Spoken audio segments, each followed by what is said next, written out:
Hi friends, ஒரு வேலையை வெளியில் போய்கிட்டு இருக்கோம். எனக்கு வில்லேஜில் வண்டி ஓட்டுறது ரொம்ப பிடிக்கும். ஸோ டிராஃபிக்கே இருக்காது, நம்ம நாட்டுக்கு ஃபாஸ்ட்டாக ஓட்டலாம். போகும்போது பார்த்திங்கன்னா ஒரு அழகான க்யூட்டான வீடு பார்த்தோம். இந்த வீடு பார்த்திங்கன்னா எங்கள் ஊரில் தான் இருக்குது. அங்கே போய் பார்த்துட்டு தென்னை மரத்தெலாம் பார்த்துக்கிட்டு இருந்தோம். அதோட காற்றே நல்லாயிருக்கு. அப்புறம் வந்துட்டு சோளக்கருது, அதுக்குள்ளே போய் எனக்கு ஃபோட்டோ எடுக்கணும்னு தோணுச்சு. அந்த சோளக்கருது கையில் ஈக்கி குத்திடுச்சு. கையை பிடிச்சி தூக்குறாரான்னு பாருங்களேன்.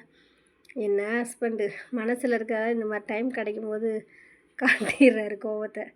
அந்த வியூ பாருங்களேன், அவ்வளோ அழகாக இருக்குல்ல நேச்சராக. 2 பக்கம் தென்னை மரம், நடுவில் வீடு. இது வந்து ஒரு தம்பி மிலிட்ரிக்கார ஆர்மி தம்பி கட்டியிருக்காப்புல. அப்புறம் அந்த வேலையை முடிச்சுட்டு நெக்ஸ்ட்டு வேலை பேங்க்குக்கு வந்து ஆதார் கார்டு லிங்க் பண்ணணும். அதை வந்து லிங்க் பண்ணுறதுக்காக கொஞ்சம் வெயிட் பண்ணிக்கிட்டு இருந்தோம். ஒரு ஃபார்ம் கொடுத்தாங்க, எல்லாமே எழுதி கொடுத்துக்கிட்டு இருந்தோம். இந்த பாட்டி பாருங்களேன், எல்லாருமே பேங்க் வேலை வந்து தான் ஆகணும். வயசானவங்களாம் எப்படிங்க வர்றது, கஷ்டம்னால. ஆனால் என்ன பண்ணுறது, இப்போ உள்ள டெக்னாலஜியில் வந்து அதான் கதையாகும். எல்லோரும் வரணும்.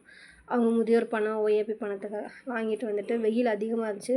ஆளுக்கு ஒரு சர்பத்தை குடிச்சிட்டு கிளம்பிட்டோம்.